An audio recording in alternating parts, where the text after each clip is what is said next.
Hello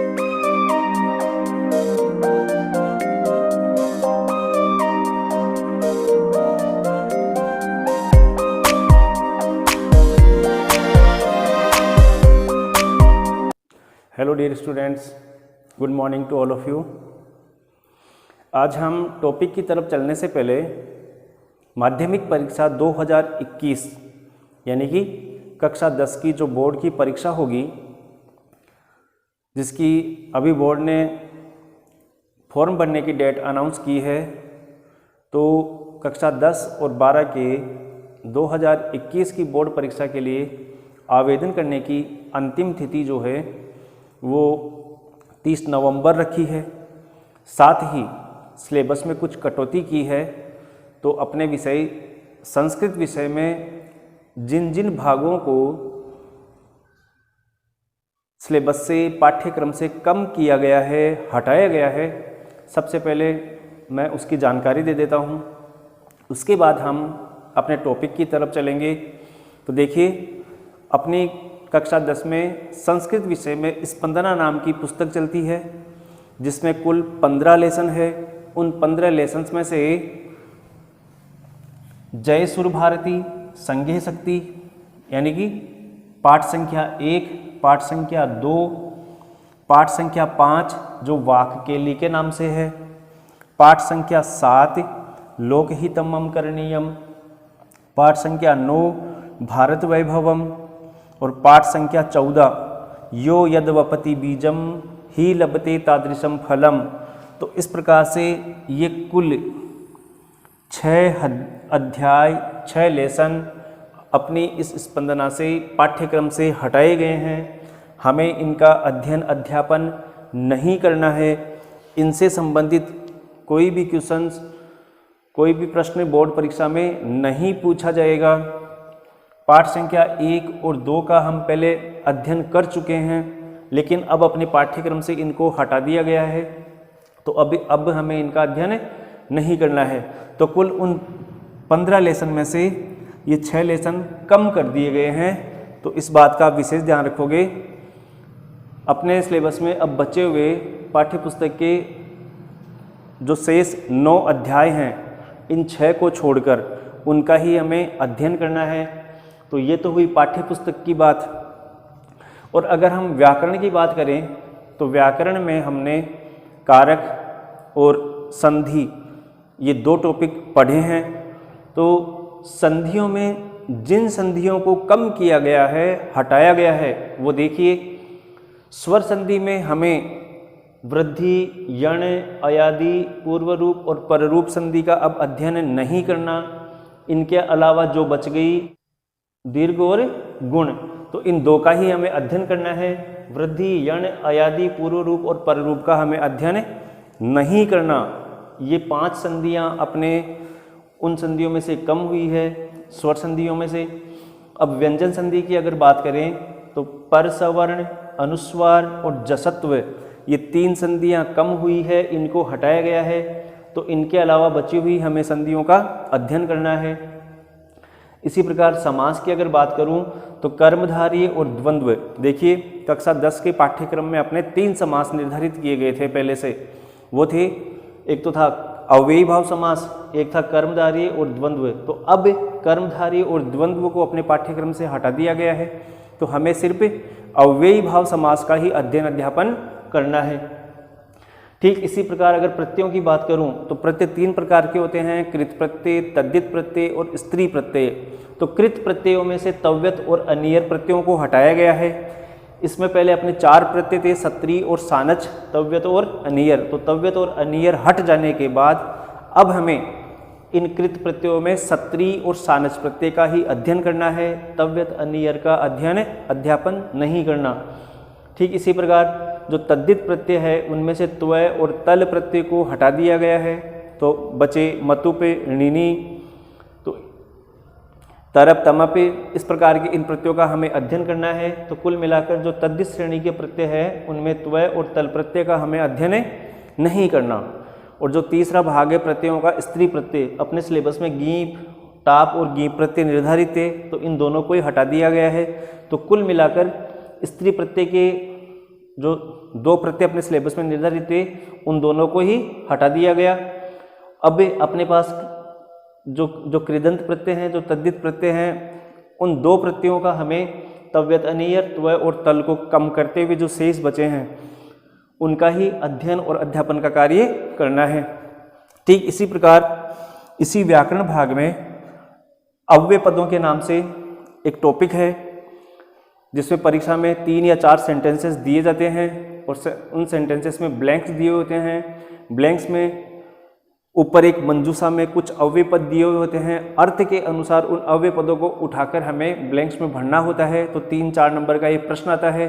तो उन अव्यय पदों में अपने सिलेबस में लगभग कुल 33 या 34 अव्यय पद निर्धारित थे। तो उनमें से हमें पुरा, माँ, इतस्ततः है, पुरा यानी प्राचीन काल में या पहले, माँ यानी मत, इतस्ततः यानी इधर उधर, यदा यानी जब, कदा यानी कब, तथा यानी उस प्रकार से, यथा यानी जिस प्रकार से, विना यानी बिना, सहसा यानी अचानक, स्वः आने वाला कल, वृथा यानी व्यर्थ में, कदापि यानी कभी भी, शनै यानी धीरे, किम यानी क्या या कौन, यावत तावत जब तब। तो इन अव्यय पदों को हटा दिया गया है। इनके अलावा जो अव्यय पद शेष बचे हैं वही अपने पाठ्यक्रम में निर्धारित हैं। रचनात्मक कार्यों की अगर बात करूं तो रचनात्मक कार्य में चित्र पर आधारित एक प्रश्न होता था। एक चित्र देकर उस चित्र से संबंधित चित्र के ऊपर या नीचे कुछ शब्द दिए हुए होते थे।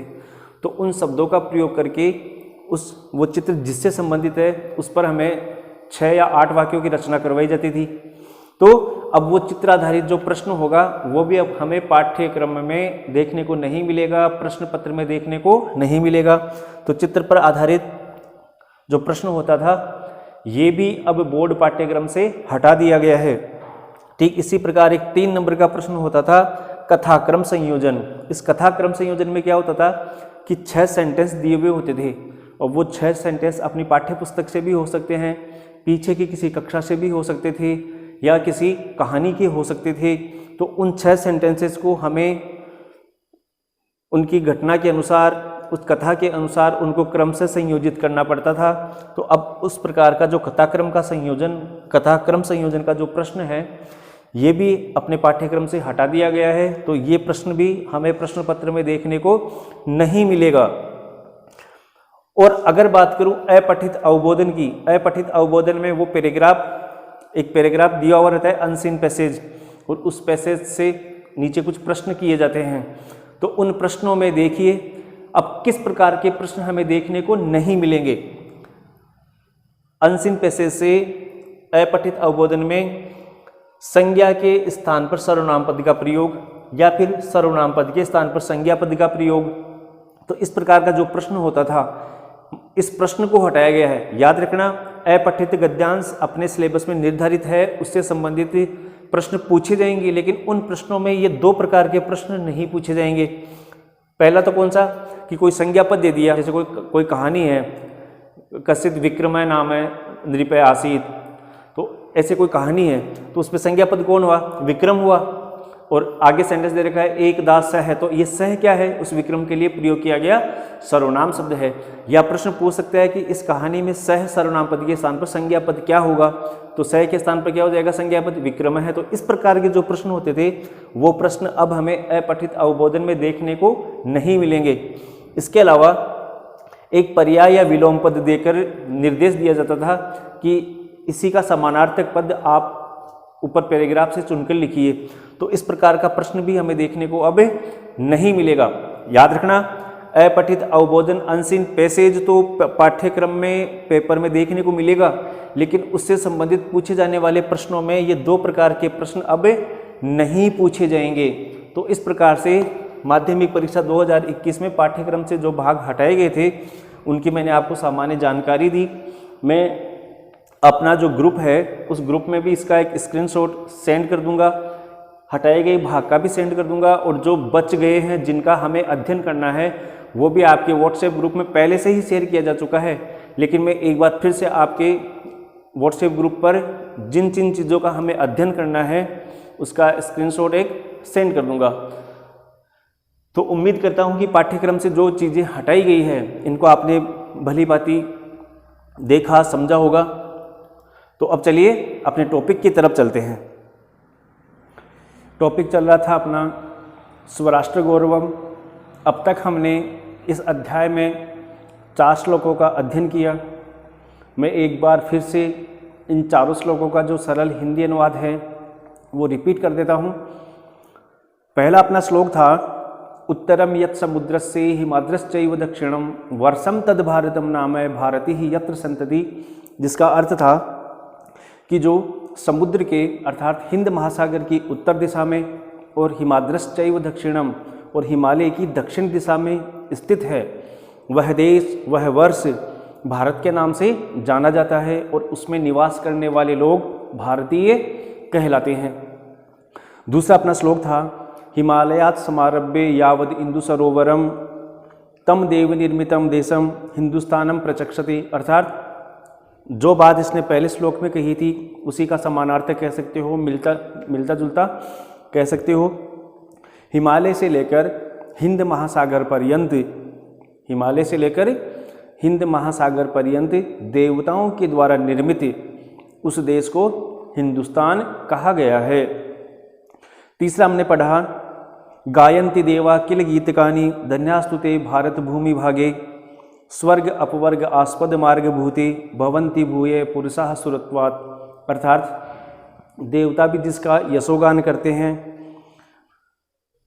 स्वर्ग और मोक्ष को प्रदान करने वाली इस भारत की भूमि पर रहने वाले सभी लोग धन्य हैं और जो अपने पवित्र कर्मों से, अपने सौभाग्य से मनुष्यों के रूप में इस पर बार बार जन्म लेते हैं। चौथा अपना श्लोक था, संप्राप्य भारते जन्म सत्कर्म सुपरांगमुख है पीयूष कलशम हित्वा विषभाण्डम उपाश्रित है, अर्थात इस श्लोक में कहा, इसने कवि ने कहा, जो कि बृहन्नारदीय पुराण से लिया गया श्लोक है, इसमें कहा कि भारत में या भारत की भूमि पर जन्म लेकर अपने सत्कर्मों से विमुख हुआ मनुष्य, मतलब ये उसका सौभाग्य है कि उसने भारत की भूमि पर जन्म लिया है, किंतु उसके बाद अगर वो अपने सत्कर्मों से विमुख हो जाता है तो ऐसा वो मनुष्य अमृत कलश को त्याग कर जहर के पात्र का ही चयन कर रहा है। तो कभी भी सत्कर्मों से विमुख नहीं होना चाहिए, ऐसी प्रेरणा कवि ने हमें बृहन्नारदीय पुराण से अवतरित इस श्लोक के माध्यम से दी। आगे हम जिन श्लोकों का अध्ययन करने वाले हैं उनमें 5वां श्लोक है, एतत् देश प्रसूतस्य सकाशात् अग्रजन्मनः स्वं स्वं चरित्रम शिक्षेरं पृथिव्यां सर्वमानवः, और ये श्लोक कहाँ से लिया गया है? ये लिया गया है मनुस्मृति से। और इस श्लोक में कहा गया है,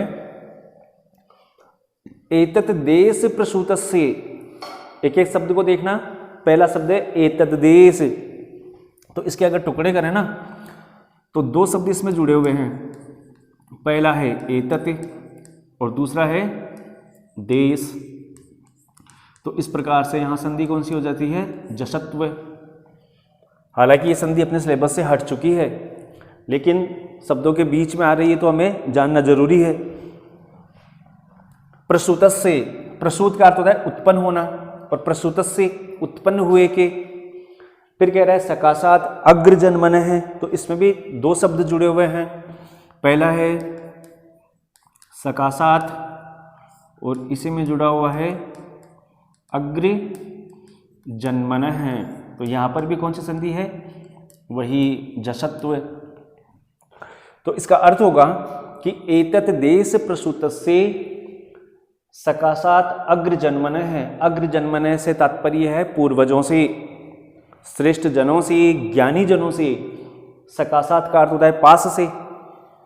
एतत् देश, इस देश में, प्रसूतस्य उत्पन्न हुए, स्वं स्वं चरित्रम, अपने अपने चरित्र का निर्माण करने वाली शिक्षा को, पृथिव्याम, पृथ्वी पर, धरती पर, सर्वमानवा, सभी मनुष्य, शिक्षेरन, प्राप्त करते थे, सबको प्राप्त करनी चाहिए। तो क्या अर्थ होगा इसका? कि इस देश में उत्पन्न हुए ज्ञानी जनों के पास से, श्रेष्ठ जनों के पास से, बुद्धि जनों के पास से, ज्ञान वृद्धों के पास से अपने अपने चरित्र का निर्माण करने वाली शिक्षा को हमें ग्रहण करना चाहिए। इस बात को आप यूँ समझें कि आप अपने से वयोवृद्ध जनों के पास में जब बैठते हैं तो उनके ज्ञान और अनुभव को प्राप्त करने का आपको सौभाग्य मिलता है। मतलब आप अपनी वर्तमान आयु में उनके द्वारा प्राप्त किए गए 70-80 साल के अनुभव को भी सीख सकते हैं, वो भी आपको सीखने को मिलता है। तो इससे क्या होता है कि इससे चरित्र निर्माण करने वाली शिक्षा अपने व्यवहार में आ जाती है। तो ऐसी मनुस्मृति से अवतरित इस श्लोक में कवि ने कामना की है कि इस देश में उत्पन्न हुए ज्ञानी जनों के पास से, श्रेष्ठ जनों के, बुद्धिजनों के पास से अपने अपने चरित्र का निर्माण करने वाली शिक्षा को सभी मनुष्यों को इस पृथ्वी पर ग्रहण करना चाहिए, धारण करना चाहिए, सीखना चाहिए। तो इस प्रकार से आपने इस श्लोक का अर्थ जाना। अगला जो श्लोक है ना, ये अज्ञात है, कौन सी रचना से लिया गया है पता नहीं, इसीलिए इस श्लोक के नीचे लिखा हुआ है अज्ञातम। इसमें लंका विजय के बाद जब राम लक्ष्मण वापस लौटते हैं तो उसके बाद में का जो वाकया है वो यहाँ वर्णन किया गया है कि अपि स्वर्णमयी लंका न में लक्ष्मण रोचते। भगवान श्री राम लक्ष्मण से क्या कहते हैं? अपि भी स्वर्णमयी। देखिए स्वर्णमयी की अगर बात करें ना तो इसमें शब्द तो है स्वर्ण और इसमें प्रत्यय जुड़ा हुआ है मयट, और स्त्रीलिंग में परिवर्तित करने के लिए गीप प्रत्यय को जोड़ा गया है। गीप प्रत्यय भी अपने सिलेबस से हटा दिया गया है, किंतु शब्द में आया है तो जानना जरूरी है। मयट, मयट जो प्रत्यय होता है ना, किसी धातु से जब उसका परिवर्तित रूप, धातु से तात्पर्य है यहाँ पर सोना, चांदी, इस प्रकार की, जैसे लोहा, तो इन धातुओं का जब कोई परिवर्तित रूप होता है या इनमें कोई विकार उत्पन्न करके कोई चीज बनी हुई होती है तो उस बनी हुई अर्थ के लिए इस प्रत्यय का प्रयोग किया जाता है। जैसे चांदी से बना हुआ तो रजतमय, सोने से बना हुआ तो स्वर्णमय, लोहे से बना हुआ तो लोहमय, मिट्टी से बना हुआ हो तो मृण्मय। तो इस प्रकार का जो परिवर्तित जो रूप होता है उसी अर्थ में इस मयट प्रत्यय का प्रयोग किया जाता है। तो स्वर्णमयी सोने से बनी हुई लंका, तो इस स्वर्णमयी जो शब्द है ना, ये लंका का क्या है? विशेषण शब्द है। न यानी नहीं, में, रोचते रुच्यार्था नाम प्रिय माने। कारकों में आपने नियम पढ़ा है, रुच धातु के योग में जिसे कोई वस्तु अच्छी लगती है उसमें चतुर्थी विभक्ति का प्रयोग होता है। तो अस्मद शब्द का जहाँ पर रूप मय्यम बनता है उसी का एक वैकल्पिक रूप में भी बनता है। तो अर्थ क्या हो जाएगा? स्वर्णमयी लंका अपि, सोने से बनी हुई लंका भी, हे लक्ष्मण में न रोचते, मुझे अच्छी नहीं लगती है। तो अन्वय करोगे तो क्या अन्वय बन जाएगा पहली पंक्ति का? हे लक्ष्मण स्वर्णमयी लंका अपि में न रोचते, सोने से बनी हुई लंका भी मुझे अच्छी नहीं लगती है। क्यों? क्योंकि जननी जन्मभूमिश्च स्वर्गादपि गरीयसी। जननी और जन्मभूमि, जन्मभूमिश्च में भी दो पद जुड़े हुए हैं। पहला है जन्मभूमि ही और इसी में जुड़ा हुआ है च, तो कौन सी संधि हो जाएगी? सत्व संधि। स्वर्गादपि, इसमें भी दो पद जुड़े हुए हैं। पहला है स्वर्गात और इसी में जुड़ा हुआ है अपि, तो संधि जसत्व हो जाएगी। तो जननी जन्मभूमिश्च स्वर्गादपि गरीयसी, और अगर गरीयसी की बात करें ना तो इसमें ईयसुन प्रत्यय जुड़ा हुआ है। याद होगा आपको कि तरप और ईयसुन प्रत्यय का प्रयोग दो में जब किसी एक वस्तु को सर्वश्रेष्ठ, दो में जब एक वस्तु को अच्छी या बुरी बताया जाता है तो उस अर्थ में इस ईयसुन या तरप प्रत्यय का प्रयोग विशेषण शब्दों के साथ होता है, और जिसके साथ तुलना करते हैं उसमें पंचमी विभक्ति का प्रयोग होता है। तो आप देख सकते हैं स्वर्गात में जो पंचमी विभक्ति हुई है ना, वो इस ईयसुन प्रत्यय के प्रयोग के कारण ही हुई है। तो इसका अर्थ हो जाएगा क्योंकि जननी और जन्मभूमि स्वर्ग से भी महान होती है। जननी जन्मभूमि च स्वर्गादपि गरीयसी, बढ़कर या महान। जननी और जन्मभूमि स्वर्ग से भी बढ़कर या महान होती है। तो राम लक्ष्मण से क्या कहते हैं? हे लक्ष्मण स्वर्णमयी लंका अपि में न रोचते यतो ही जननी जन्मभूमिश्च स्वर्गादपि गरीयसी। तो अर्थ क्या हो जाएगा, हे लक्ष्मण, सोने से बनी हुई लंका भी मुझे अच्छी नहीं लगती है, क्योंकि जननी जन्म देने वाली माँ और जन्मभूमि स्वर्ग से भी बढ़कर होती है। तो इस प्रकार से ये छठा श्लोक हुआ। सातवां जो श्लोक है, राष्ट्र दृष्टिम नमस्यामः राष्ट्र मंगलकारिणीम यया विना न पश्यन्ति राष्ट्रम स्व निकटस्थितम। ये जो श्लोक है ये अमृत वाग्भवाचार्य के द्वारा लिखा गया है। अमृत वाग्भवाचार्य इसके राइटर हैं। इसमें कहा गया है राष्ट्र दृष्टिम नमस्यामः राष्ट्र मंगलकारिणीम यया विना न पश्यन्ति राष्ट्रम स्व निकटस्थितम। अर्थात अमृत वाग्भवाचार्य जी कहते हैं कि अपने देश अपने राष्ट्र का हित सोचने वाले, राष्ट्र के हित में लगे हुए लीन उन सभी लोगों को मैं नमस्कार करता हूँ।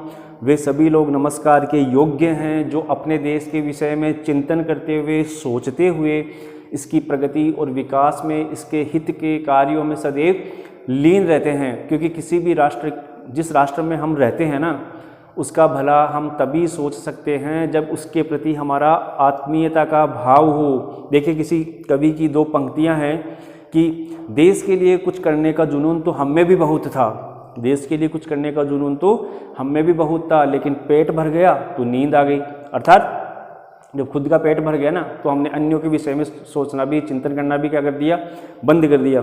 तो जब व्यक्ति अपने इस देश के प्रति चिंतनशील रहता है, सोचता है, तभी वो देश के लिए कुछ करने के लिए सक्षम होता है। तो ऐसी ही कुछ उम्मीद, ऐसी ही कुछ प्रेरणा अमृत वाग्भवाचार्य के इस श्लोक से देखने को मिलती है, सीखने को मिलती है कि राष्ट्र दृष्टिम नमस्यामः राष्ट्र मंगलकारिणीम, राष्ट्र मंगलकारिणीम, राष्ट्र दृष्टिम, राष्ट्र का हित चाहने वाली, राष्ट्र दृष्टि को, राष्ट्र दृष्टिकोण से तात्पर्य है कि राष्ट्र हित में चिंतन करने वाले, कर्मशील रहने वाले, कार्यरत रहने वाले व्यक्ति को नमस्यामः है, वयम नमस्यामः है। क्योंकि नमस्यामः जो देख रहे हो ना, ये उत्तम पुरुष की क्रिया का रूप है। तो इसका अर्थ क्या हो जाएगा कि राष्ट्र का कल्याण करने वाली उस राष्ट्र दृष्टि को हम सदैव नमस्कार करेंगे, सदैव नमन करेंगे। ऐसी वो दृष्टि, ऐसा वो मनुष्य जो राष्ट्र के प्रति समर्पित है, उसके विषय में चिंतनशील है, उसको हम सदैव नमस्कार करते हैं। क्योंकि यया विना न पश्यन्ति, यया जिसके बिना, किसके बिना, इस राष्ट्र दृष्टि के बिना, न पश्यन्ति नहीं देखते हैं, राष्ट्रम स्व निकट स्थितम, अपने पास स्थित राष्ट्र को भी हम नहीं देख सकते। इस पंक्ति का तात्पर्य यह है कि हम जिस राष्ट्र में रह रहे हैं उस राष्ट्र का भला या हित तभी सोच सकते हैं जब हम, या तभी हम उसका भला या हित कर सकते हैं जब हम उसके विषय में चिंतनशील हो। तो इसीलिए कवि कह रहे हैं कि राष्ट्र का कल्याण करने वाली उस राष्ट्र दृष्टि को हम सदैव नमन करते हैं। क्योंकि यया विना न पश्यन्ति राष्ट्रम स्व निकट स्थितम, क्योंकि उसके बिना, जिसके बिना, किसके बिना, उस राष्ट्र दृष्टि के बिना, न पश्यन्ति नहीं देखते हैं, राष्ट्रम स्व निकट स्थितम, अपने पास में स्थित राष्ट्र को भी हम नहीं देखते हैं। किसके बिना, उस राष्ट्र दृष्टि के बिना। तो किसी भी राष्ट्र का हित करने के लिए, हित चाहने के लिए उसके प्रति संवेदना, उसके प्रति समर्पण, आत्मीयता, पैतृक पवित्र भूमि का भाव जिस व्यक्ति के हृदय में हो, वही अपने देश के प्रति समर्पित रह सकता है। तो अमृत वाग्भवाचार्य जी क्या कहते हैं, चलिए मैं आपको एक बार एक शब्द का अर्थ फिर से बता देता हूँ, से हम इसका अर्थ देखेंगे। राष्ट्र दृष्टि का अर्थ होता है राष्ट्र दृष्टि को। यहाँ राष्ट्र दृष्टि से तात्पर्य उस व्यक्ति से है जो अपने देश के प्रति चिंतनशील है, कार्यशील है। नमस्यामः है, नमस्कार करेंगे। राष्ट्र मंगलकारिणीम, राष्ट्र का भला करने वाली, मंगल करने वाली, कल्याण करने वाली। यया जिसके, यद शब्द की तृतीया विभक्ति का रूप है, स्त्रीलिंग है, क्योंकि यहाँ राष्ट्र दृष्टि शब्द के लिए इसका प्रयोग किया गया है। यया विना, जिसके बिना, इस विना शब्द के कारण ही यया में तृतीया विभक्ति का प्रयोग होता है।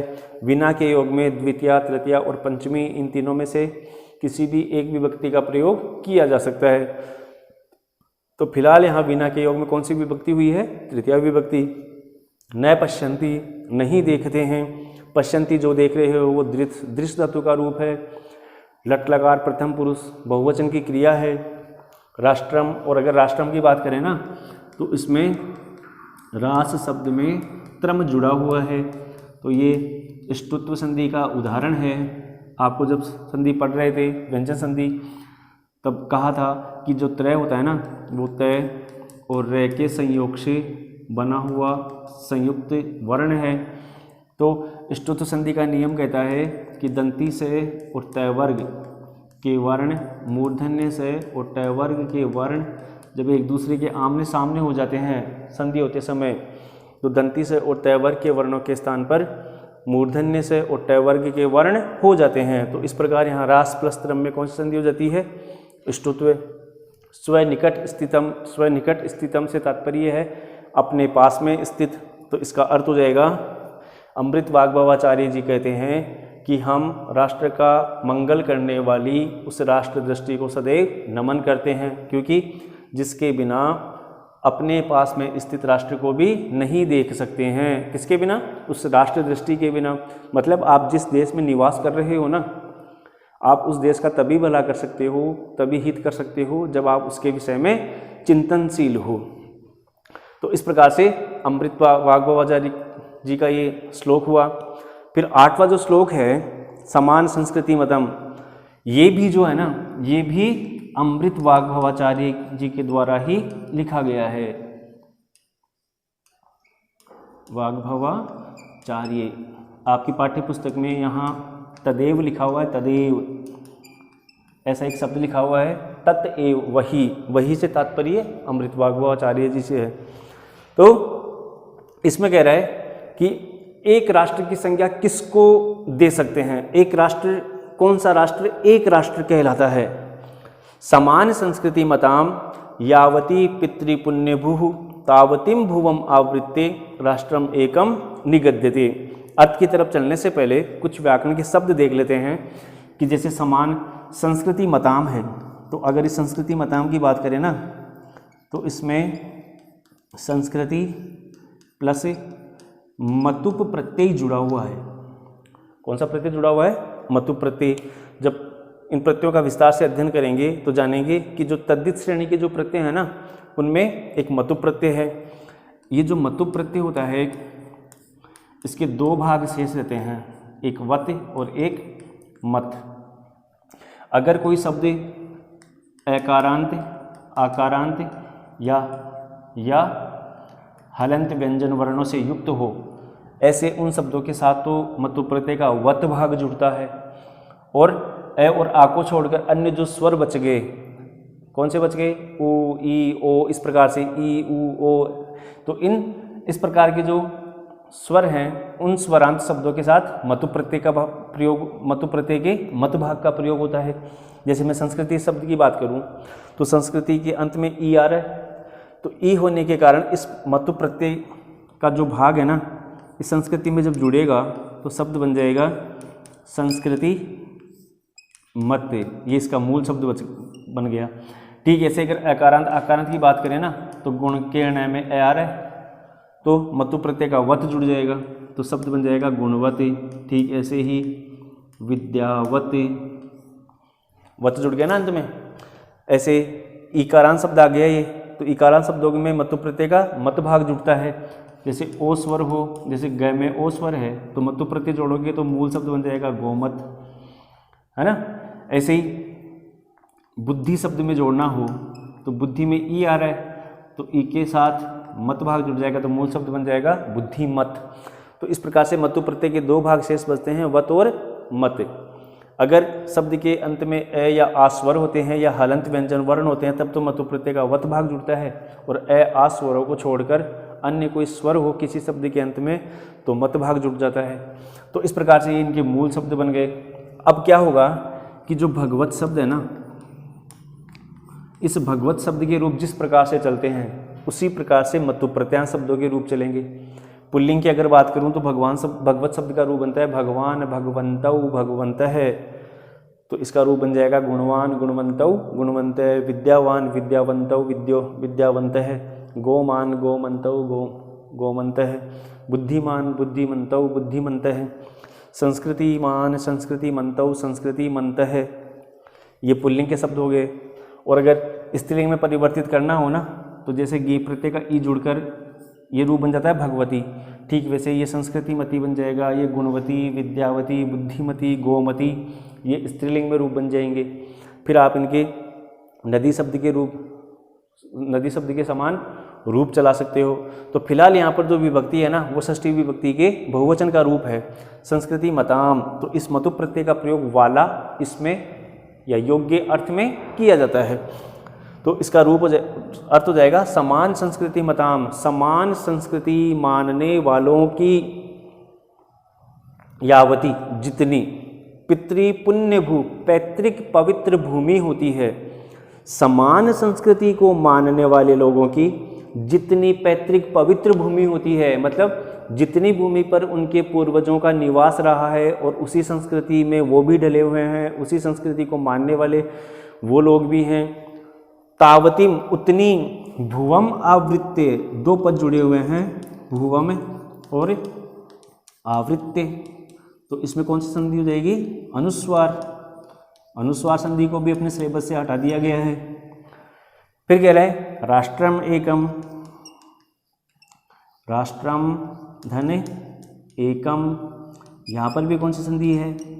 वही अनुस्वार। तो चलिए अब चलते हैं अर्थ की तरफ। समान संस्कृति मताम व्यावती पितृ पुण्यभू, समान संस्कृति को मानने वाले लोगों की यावती जितनी पितृ पुण्य भू पैतृक पवित्र भूमि होती है, पूर्वजों से प्राप्त पूर्वजों के कर्मों से सत्कर्मों से जितनी पवित्र भूमि है, तावतीम उतनी भुवम आवृत्ते उस धरती को घेर कर, राष्ट्रम एकम निगद्यते, एकम राष्ट्रम निगद्यते, निगद्यते से तात्पर्य है कहा गया है, उतने उस राष्ट्र को एक राष्ट्र कहा गया है। मतलब एक राष्ट्र किसे कहते हैं? तो उसकी परिभाषा को बताते हुए अमृत वाग्भवाचार्य जी कहते हैं कि समान संस्कृति को मानने वाले लोगों की जितनी पैतृक पवित्र भूमि होती है। अब इस पैतृक पवित्र भूमि से क्या तात्पर्य है कि वह भूमि जिस पर उनके पूर्वजों का निवास रहा है, उनके पूर्वज भी उस भूमि की सेवा में सदैव लीन रहे हैं, तत्पर रहे हैं, समर्पित रहे हैं और उसी संस्कृति को वहाँ पर निवास करने वाले लोग मान रहे हैं, धारण करते हैं, पालन करते हैं। तो समान संस्कृति को मानने वाले लोगों की यावती जितनी पैतृक पवित्र भूमि होती है, उतनी उस भुवम आवृत्ति भूमि को घेर कर, उतनी उस भूमि को घेर कर, कितनी भूमि को घेर कर जितनी भूमि पर समान संस्कृति को मानने वाले लोग निवास करते हैं और उनका पैतृक संबंध उस धरती से रहा है, तो उतनी उस भूमि को घेरकर एकम राष्ट्रम निगद्यते, एक राष्ट्र कहा गया है। तो इस प्रकार से ये अमृत वाग्भवाचार्य जी के द्वारा रचित आपने एक राष्ट्र की परिभाषा क्या है इसको जाना।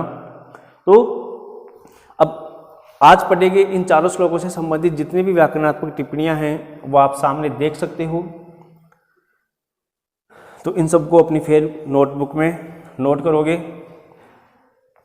पहले टॉपिक स्टार्ट होने से पहले मैंने पाठ्यक्रम से बोर्ड के द्वारा हटाए गए जिन बिंदुओं का वर्णन किया था उसका एक स्क्रीनशॉट मैं वीडियो में भी ऐड कर रहा हूं, तो आप पॉज करके भली भांति समझ लेना। साथ ही जो संशोधित पाठ्यक्रम है, हटाए गए भाग को छोड़कर जो संशोधित पाठ्यक्रम है जिनसे संबंधित 2021 की माध्यमिक परीक्षा में प्रश्न पूछे जाएंगे, उसका भी मैं अपने सब्जेक्ट का एक स्क्रीनशॉट ऐड कर रहा हूं।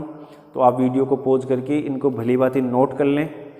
और अगर फिर भी किसी टॉपिक को लेकर या हटाए गए बिंदुओं से संबंधित कोई प्रश्न हो तो मेरे व्हाट्सएप नंबर पर मुझे डायरेक्ट मैसेज करके पूछ सकते हैं। उम्मीद करता हूं कि आज का पढ़ा गया ये टॉपिक आपको क्लियर हो गया होगा। आगे की कक्षा में हम फिर मिलेंगे इसी के शेष अध्याय के साथ। तब तक के लिए थैंक यू, धन्यवाद। सच्चिदानंद परब्रह्म पुरुषोत्तमा परमात्मा श्री भगवती समेत श्री भगवते नमः।